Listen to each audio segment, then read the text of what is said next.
Suplifters. Today's video is gonna be quite hard for me to make because there are a lot of topics, there are some timestamps, there are some images, so it's gonna be kind of hard for me to do it quite quickly since today I recorded decently late.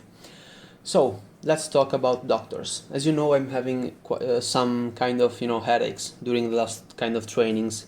My aunt and my uncles are both doctors, and I talked with them about that. And the first thing that they told me is, okay, this is the problem, and you need to take this medicine to fix it. To which I immediately thought, yeah, that's quite classic, right? And the first thing that I thought is, why do I need some medicine if I'm not fixing what is causing the problem, right? So, of course, I thanked them because they helped me finding out what the issue was and so on. I'm absolutely not anti-medicine. However, I do believe that we should strive for prevention over cure, as well as fixing the root of the problem, right? If the whole tree is dying, you aren't supposed to just cut the dead branches, right? You should fix the tree. Why is it dying, right? So, I had some ITB pain, which is the iliotibial band. I know the name in Italian, so it's kind of hard for me to do it in English. The main point is that this band, which is the white thing there that runs through the thigh, is attached to 4 different muscles: the TFL, tensor fascia latea, vastus lateralis, which are basically the quads, all the hamstrings, which are the muscles on the behind, and then the gluteus. These 4 muscles are supposed to pull the band with equal strength, every single one from a different side, right? So if one is weaker than the other, this band isn't really in the place that it's supposed to be, right? And that is what causes inflammation in the knee and the hip. For me, it was in the knee. How do we fix it in theory? We should just fortify these 4 muscles, right? However, if we look deeper, we will find out that over the gluteus maximus and the gluteus medius, there is actually a gluteus minimus, whose work is to basically externally rotate the leg after the leg is being like raised on the side. And this is why I'm doing the next movements. So how did I understand all of this stuff? First of all, I researched my symptoms. I looked around for knee pain and I tried to see what type of, let's say, syndrome was specific of that area where I was feeling some kind of pain, right? I learned more about them and I tried to fix the problem. How did I fix it? I strengthened these muscles. How did I do it? First of all, I thought about the muscles. We have the quadricep, which is usually quite active, the hamstrings, which are also active. Why do I know it? Because I train legs. So of course we have deadlifts, we have RDLs, leg curls and so on for the hamstrings, leg extensions, squat, Bulgarian split squats and so on for the quads. So those 2 were out of the way. How about gluteus? Well, gluteus maximus, I trained it for sure, right? I do hip thrusts and so on. So that was also cleared. Gluteus medius, however, wasn't really trained at all. And this movement that you're seeing me do, which really looks like one of those things that you see on TV during like on Sunday at 6 a.m., is actually extremely useful because this is training basically the muscles that open the leg up, which if you go backwards in the video are the TFL and the gluteus medius, which are muscles that I never really touched. And now there is a question, why did I only have it on the left side? Well, think about it. When you wake up from the bed, you are laying on the bed, right? And when you wake up, I usually do this movement, which is basically raising up one leg and then moving myself on the side. And every single morning, I raise only my right leg. Now, this is just my theory. I'm not sure this is the reason, but it could be. Bottom of the line, however, is that I had some kind of muscle imbalances, which I had to fix. So we took care of the gluteus medius and the and the TFL, the tensor fascia latea. If we go on, however, you remember that I also mentioned the gluteus minimus. And this is the movement that we should do for the gluteus minimus. Actually, I had to research quite a bit to find the kind of exercise that actually manages to target the gluteus minimus, because it's only involved in this kind of movement, right? However, every muscle, from what I understand, has both an active and a passive function, right? So the active function is the function that the muscle performs when you're activating it. In this case, the gluteus minimus is supposed to turn my legs towards the outside when it has already been raised. However, the passive effect, let's call it passive effect because it's, gaming gaming terms. The passive is that it basically should pull something and keep something else in place. What do I mean by that? Every single muscle origins from somewhere on the body and inserts somewhere else in the body. This means that the muscles have a direction in which they are basically flowing towards. And usually this direction basically explains from where to where they are able to generate power. It will be a little bit clearer in the next example. However, I started doing these exercises and I have never had any kind of problem with my ITB band, right? Now, what caused it? It has been caused by a really, really long walk. I had the walk for like 3 hours and a half with no pauses, which, it's just a walk, right? But what actually inflames the ITB band is a continuous movement repeated over a long period of time. In fact, it's quite common over runners, cyclists, and so on. I tried to understand more of it, and right now I've never had any kind of problem with that. Now, this movement that I'm doing is basically some kind of neuromuscular education for my glutes. Since the glutes are a muscle which should do a lot, this muscle is the glutes are the most important muscle in the body. The most important for athleticism, for day-to life. Every day in your life you're going to use your glutes. You need to learn to use them and activate them at the right time. Their work is to basically open your hips up. And when I deadlift, I usually notice that I'm quite stiff in the abductors, but more on that later. Why should you understand human anatomy? Because doctors want to cure your problem. They don't really care nor want to fix the root of the problem. I firmly believe that you should try to be your own doctor. Now, I don't think that you should try to fix by yourself. I don't know if you're having some kind of neurological problems and stuff like that. However, stuff that it's easier on the branch of medicine, I really believe that you should at least try, right? Because if you try to do it by yourself, first of all, you will kind of understand more about yourself, what fixed what, and so on. Then, moving on. Neck and traps. Why do we want to talk about that? We need to talk about that because I believe that is the cause of my pain and my headaches. So, what did I do? First of all, I researched my symptoms. I found out that exists this kind of stuff, which are called exertion headaches. And then I started looking around from videos, from personal trainer, physiotherapists, doctors, and so on, and everybody said their own thing. In my mind, I already had some kind of hypothesis, right? I thought about taking caffeine before my workout, right? Because caffeine stimulates the brain and maybe that was giving me some problems, which was kind of weird because I don't really believe it was that. Since I already took pre-workout, I never had any problems. Right now, I've only been taking coffee, so I don't really think that. Neck rigidity. I always felt like my left side of the neck was a bit rigid. I had less range of motion than the right side. Then, muscle imbalances, since I've been recently working traps.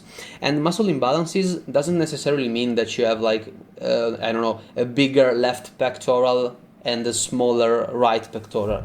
It could also mean that your pectorals are being too huge and the rest of your muscles can't really keep up with them, right?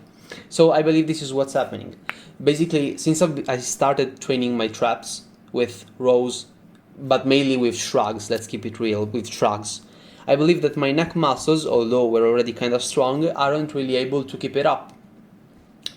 Another idea that I had was basically blood pressure, either from cholesterol, which I can't really get checked right now since, I'm not gonna donate blood and I don't really want to pay for that. I don't really want to pay for having my analysis. And then I had low or too high salt, right? Because too much blood pressure can cause some kind of problems. However, high pressure usually ends up with you basically lying down completely out cold. You have always seen the videos of people trying to deadlift and they end up basically out cold because they aren't breathing and basically the brain is getting no oxygen. So, why are we talking about traps? You saw the chart and you see that the traps actually run through your back of the neck. So they are actually in some way working with the other muscles of the neck in order to keep your head right in a safe place during exercise and so on. My theory is that I've been too rigid while exercising. What do I mean by that? I mean that I'm not keeping a correct posture of my head during heavy lifting. I rewatched some of my stuff and I saw that I usually deadlift and my head is slightly turned, right? And having some kind of neck rigidity while lifting heavy weights can be a problem of that. Now, why did I feel bad also while I was doing pull-ups? Why did I have the headache? I got a headache while I was doing pull-ups because when you are at the top of the movement and you're basically just pulling the bar over your chin, your traps are working.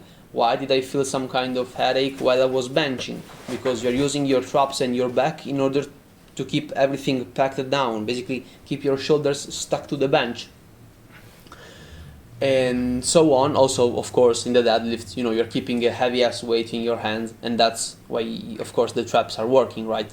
So, what is my solution? My solution is, first of all, using the medicine, like using the how is it called?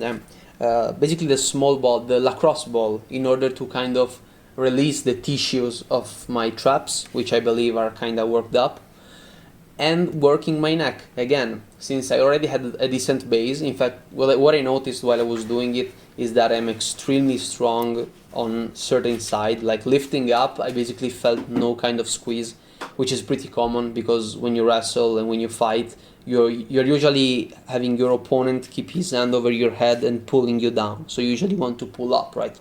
So in that way I was kind of strong and I need more than 2.5 kilograms. And so yeah, this is how I think I'm gonna fix it. Now, what's the problem, however? That if all of this stuff fixes it, I don't know what it was. I don't know if it is the caffeine. I don't know if it is the strengthening of the muscle. I don't know if it was the release of the traps. And honestly, I don't really care. I don't want to do one thing at a time to just understand. Because, I'm not a scientist. I'm just gonna throw shit at the wall and whatever sticks, sticks. I don't really care. Maybe in the long run, if I'm having like too much time to spend doing this stuff, I might try to trim something down and so on. So yeah, basically just training my neck and try to have everything more compact and checking my form out a little bit, and also focus on on my head positioning and to avoid keeping everything tense when it's not really needed. Last example, my hips again. However, this time we're gonna talk about adductors and the psoas.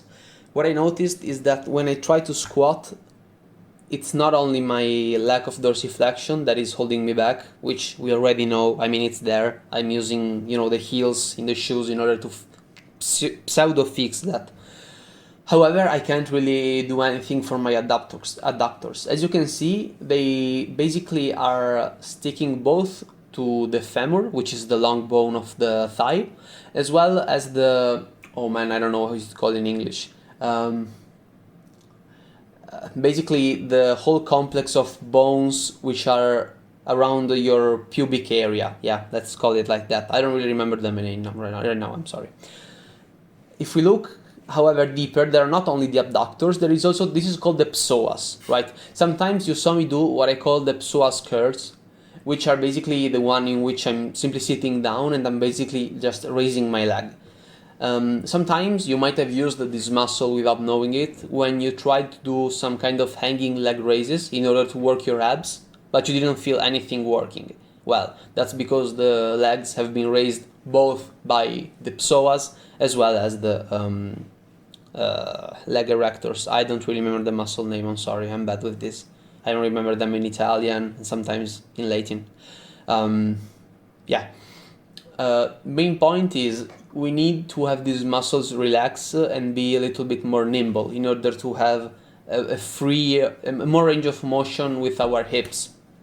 So, what do I want to do with that? First of all, I'm gonna research, because I don't really know much about adductors, since I've never really considered them the problem. However, I only recently found out that I actually have some problems. What I can absolutely exclude, however, is that it's not my hamstrings that are tight, because I have a lot of mobility in my back chain. However, it's only in the hamstrings. I believe that my hips are quite tight. So what I'm gonna do is, first of all, I'm gonna stretch, because that usually helps, right? Then I'm gonna find some ways to work the deep tissues in order to release the fascia. What is this fascia that I already mentioned? I forgot to explain what the fascia is. Basically, all of your muscles are contained in this membrane, which is called fascia. This fascia can get tighter, right? The problem is that this fascia goes around your whole body. So you of course can understand that if the fascia is tight, let's say in my thigh, all of the tissues below and above are gonna get pulled because it's really tight. And that way we can see how having some hamstring tightness can actually reduce your dorsiflexion and so on, because the body is in fact a body. It works together and in harmony and so on. So everything should work at best. Again, I believe that my hip stiffness is due to poor abductors. They are kind of stiff, they are not really nimble, and that is what I want to try to kind of improve moving on, right? My glutes, I also believe that could be, quite tight, which I know that there are some kind of deep tissue works, which I'm gonna do next in the next clip with the lacrosse ball.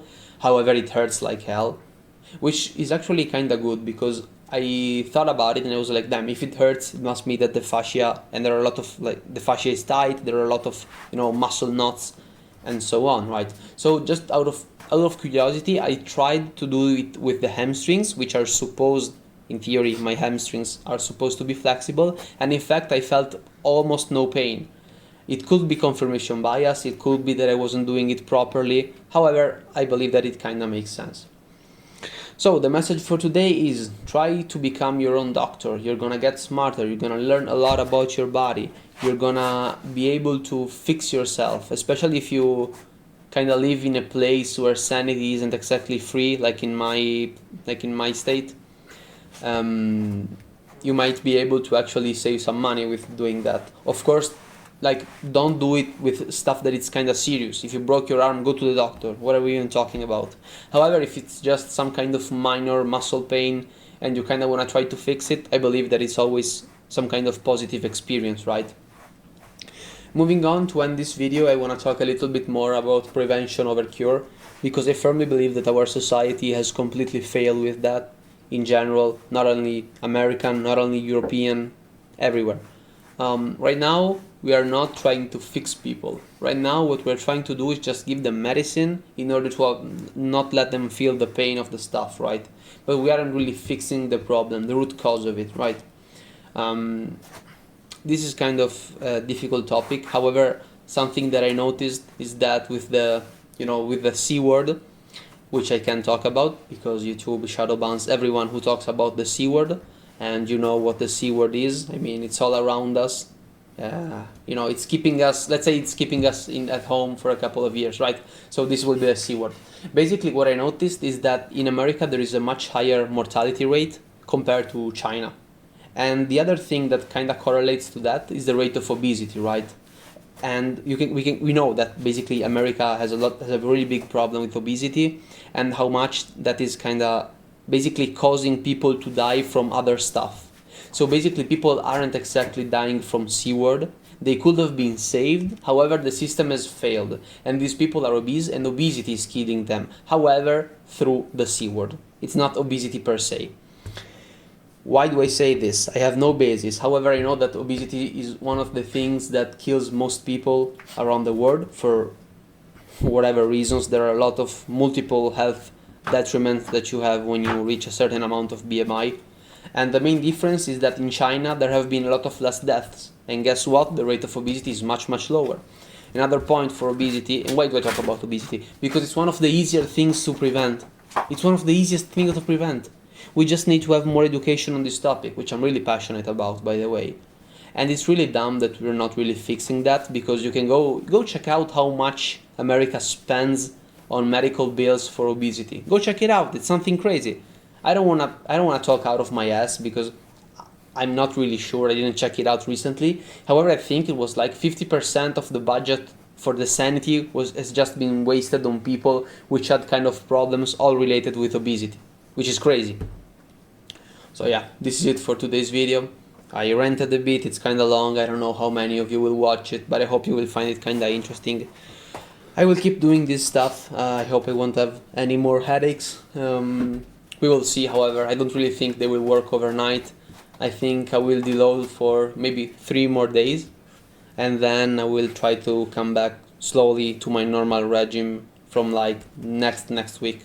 Since the 6th I'm gonna have an exam, so maybe also that day will be a slower day, and then from the 7th on we'll go back full throttle, always forward, moving on and doing our best.